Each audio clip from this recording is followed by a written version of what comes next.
Alright guys, good afternoon. I'm Bench from Back Studio. In this video, mapapakita natin kung paano tayo gagawa ng personality file para sa mga beams na yan na nasa taas. So, meron tayong beam 275, meron tayong beam 230, meron tayong beam 4, and then meron din tayong beam 100. Alright, so sa video na to, mapapakita natin kung paano tayo gumawa ng personality file sa kanila using Showtech Creator 1024. Alright, so paano ba natin uumpisahan? Okay, so open muna natin ang Showtech Creator natin. Alright, so paano natin umpisahan? Gawa muna tayo ng fixture file. So sa fixture file pala, no, pag gagawa kayo ng file name niya or yung fixtures name niya, huwag kayong maglalagay ng space kasi hindi mababasa once na nilagay nyo siya doon sa sa lighting controller natin. So, ang gagawin nating file fixtures name niya is beam-275W. Alright? So, yun muna ang ating file name. Next natin, pakita muna natin yung pinaka ni 275 para meron tayong guide. Okay. So, yung gagawin muna natin una, yung beam 275. Makita nyo yung channel niya is more on channel 20, 1 to 20. No? So, ito yung guide para sa DMX 20 channel mode. Pero sa atin, sa gagawin natin is more on 16 channel mode lang ang gagamitin natin. So, disregard na natin yung 17, 18, 19, and 20. So, sa beam 275W kasi meron kang pagpipilian doon kung 16 channel or 20 channel mode. So, 16 channel mode ang gagamitin natin, no? So, yun yung mga guide niya. Alright, so, umpisahan na natin. So, ang unahin natin lagay is yung pinaka-color niya. No? Color, dito, number 1. Click nyo lang yung color, 1. And then, next natin yung shutter, number 2. Next natin is yung dimmer. Ayan, yun, number 3. Yung gobo, ito, number 4. And then yung number 5 niya is yung prism. Next natin is yung number 6, prism rotation. Baguhin natin itong PT speed, gawin natin prism rotation. Yung PT speed dito natin lagay muna. Yan, gawin natin function, gawin natin PT speed para hindi natin makalimutan. So, next natin is yung macro function niya. So, parang dito sa prism may another prism pa siya. No? So, ito yung gamitin muna natin. Gawin natin number 7. Itong prism rotation, gawin natin number 6. Okay? So, yung next natin is yung frost. So, dito natin lagay yung frost. Yan, oh. Wrong spelling pa, oh. Forced. So, frost yan, no? Gawin natin number 8. Okay? So, next natin is yung zoom, number 9. Next natin, ang pan natin, gawin natin 10. Tapos, makita nyo yung fine channel number, nandiyan sa baba, gawin nyo 11. And then, yung tilt natin, ito, gawin yung 12. And then, ito, 13. Okay? So, 12 and 13. Yan. Next natin is yung ito yun. Pan tilt speed. Yan. Gawin yun itong 14. Okay? And then, yung 15 natin, 15 dito is reset. So, dito na lang muna natin lagay sa function, no? 15. And then, dito natin lagay yung 16. It's more on yung 16 kasi parang din yung lamp control. Okay? So, meron na tayong 1 to 16, no? 1, 2, 3, 4, 5, 6, 7, 8, 9, 10, 11, 12, 13, 14, 15, 16. Okay? So, meron tayong beam 275, no? Save as natin. Okay? So, save as natin. Lagay natin sa hindi nyo kasi nakikita. Alright, so nakasave na siya, no? Beam 275W. Okay, yun naman ulit tayo. Alright, so mag-yun na tayo. Ang next nating gagawin is si Beam 230. Okay, so ayan yung mga DMX guide niya. Alright, so 16 channel mode din yan. So gawin na natin. So first, gawin ulit natin na Beam dash 230. Okay, so sa Beam 230, yan ang file fixtures name natin. Okay, so Beam 230, ang channel 1 nya is yung pan. Okay, gawin natin 1 yan, and then yung pine nya number 2. Okay, next natin is yung mali. Number 3 ito, number 3. Yan. And then yung tilt natin is 2 and 4. Yan. Okay. So panning natin, so yung tilt fine ni Beam 230 is number 4, and then yung pan tsaka yung pan fine ni 230 is 1, 3. So yan yung nakalagay dun sa namin sa guide. Next natin is yung PT speed. Okay, so saan ba yung PT speed natin? Andito lagi si PT speed, no? Pero gusto ko dito natin ilagay ulit. Okay, so gawin ulit natin itong pan tilt speed. Yan. Ito gawin ulit natin itong prism rotation. Okay, saan na ba tayo? Sa number 5 natin, gawin natin itong PT speed. Yan, 5. Pan tilt speed nya. Number 5. And then, yung number 6 natin is rainbow. Okay? So, ang gagawin natin sa rainbow, supposed to be dito yun eh. Yung frost na yan eh. So, instead na frost kasi yung ano natin, rainbow yan, gagawin na lang natin to. Yan. Number 6. So, rainbow yan. Wala kasing rainbow ano rito yun. Okay? So, may rainbow color tayo dyan sa number 6.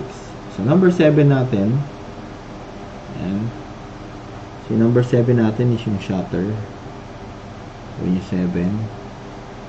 And then, yung dimmer natin, gawin natin number 8. And then, yung 9 natin is color. Yan. Number 10 natin is yung color effect. Gawin natin dito, number 10. Ang 11 natin, yung gobo. And then, gobo shake natin dito, number 12. Next natin is yung focus, number 13. Yan. And then prism natin, number 14. Prism rotation natin, number 15. And then again, dito ulit tayo sa effects na percent, no? 16. Yan. Okay, kuha ba? 1, 2, 3, 4, 5, 6, 7, 8, 9, 10, 11, 12, 13, 14, 15, 16. So, may 16 channel tayo ulit. So, save as natin. Yan. So, meron tayong Beam 230 personality. Save. Alright. So, again, hindi ulit tayo, no? So, ang next natin na gagawin ngayon is ang ating Beam 4. Yan. So, ito yung 11 channel mode ni Beam 4. Gayahin lang natin yan. Tataka lang kayo na may mga LED dimming yan. Okay? So, gagawa natin ng paraan. Alright. So, start natin. Fixtures name.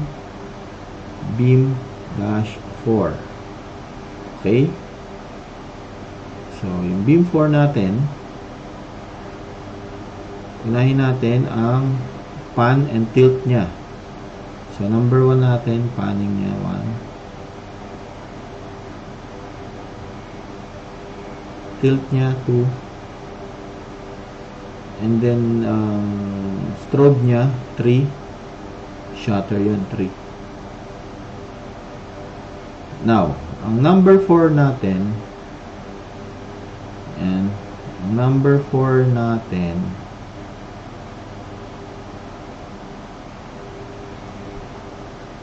ay LED dimming. Saan kaya natin lalagay yan? Ang total dim niya is itong number 8. No? So, dito, mapapansin nyo. Yan. So, meron tayong number 3 strobe. Number 4 natin is yung number 1 na LED. Since apat yan, apat na bulb yan, no?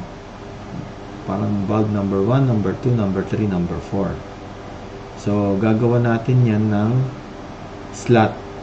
Okay? So, check natin. So, gawin na lang natin yung lens plate pala, yun yung rotation. Yung lens plate natin. Ito. Yung lens plate, yan. So, ito yung parang niro-rotate niya yung beam. Diba? So, ang gawin na lang natin dyan, kunin natin siya sa rotation. Dito, sa go rotate. Gawin ito nating number 9. No? So, ang problema na lang natin is yung 4, 5, 6, 7. So, kunin na lang natin tong part na to. No? So, gawin nating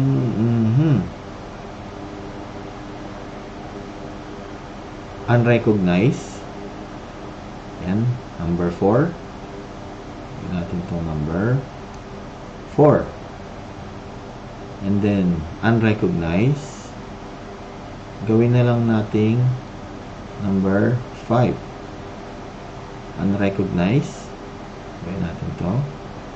Gawin nating number 6. And then, ito, unrecognized din siya. Gawin natin number 7. Okay? So, lumalabas yung 4, 5, 6, 7 natin. Ito yung dimmer ng LED natin. Na 4 na LED para sa beam 4. No? Alright. So, meron na tayong 1, 2, 3, 4, 5, 6, 7, 8. Yung pinaka-dimmer niya. And then, yung 9 niya is yung lens plate. Yan. Sinasabi kong lens plate. Ito yung pang-ikot. No? And then, yung color plate naman. Number 10. Ito yung mga nagbabago ng mga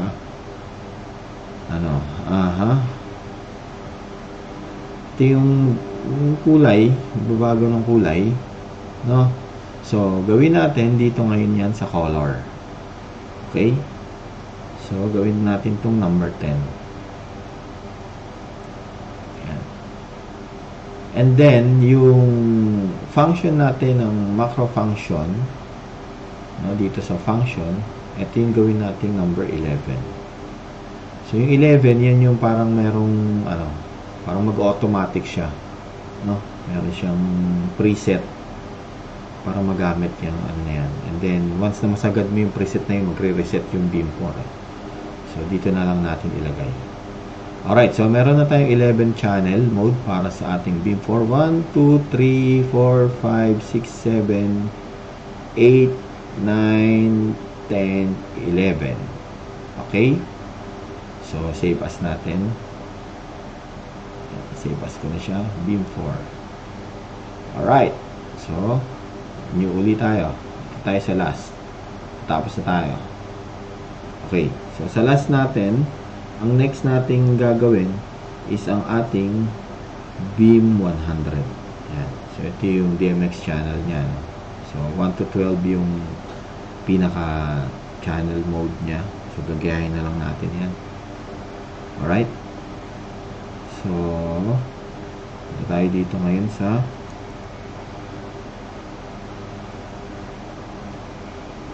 yan. Show to creator natin. Alright. Ngayon, pangalan natin dito, beam-100W. Okay? So, beam100W ang pangalan natin. So, ang una nating gagawin is yung pan niya. Ito, gawin natin 1. Tapos, yung fine niya is number 2. Okay? And then, yung tilt niya, 3. Tilt fine niya is 4. Okay? Next natin is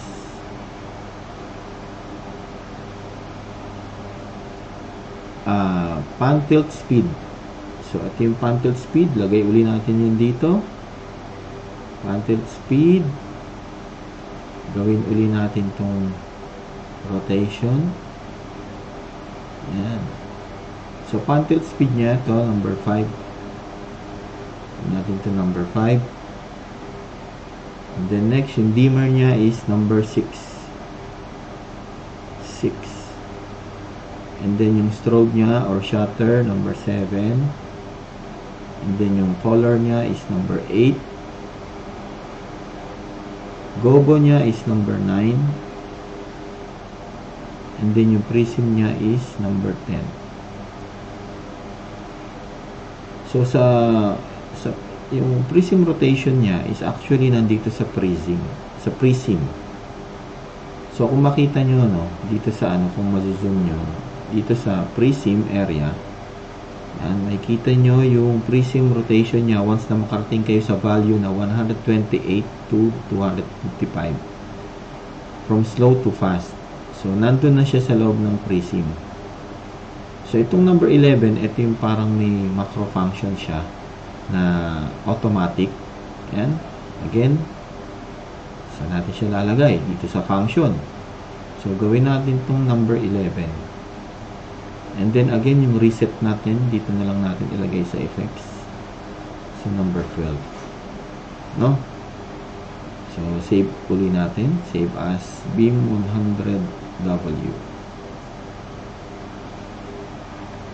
Okay. So, meron na tayong 4 na nagawa. Pakita natin. Wait lang. So, nasan yung pinaka natin. Okay. So, ayan. So, nakita nyo, no? Meron na tayong last time, meron tayong beam par LED natin, no? Yung par LED, nasa na ba yun? Wala yung par LED, Ayun, masyadong maliit, hindi makita. So, adjust natin. Wait lang. So, ito yung par LED. Lagyan muna natin sa baba. Ano ba natin pakikita to para paliliitin natin. Wait lang.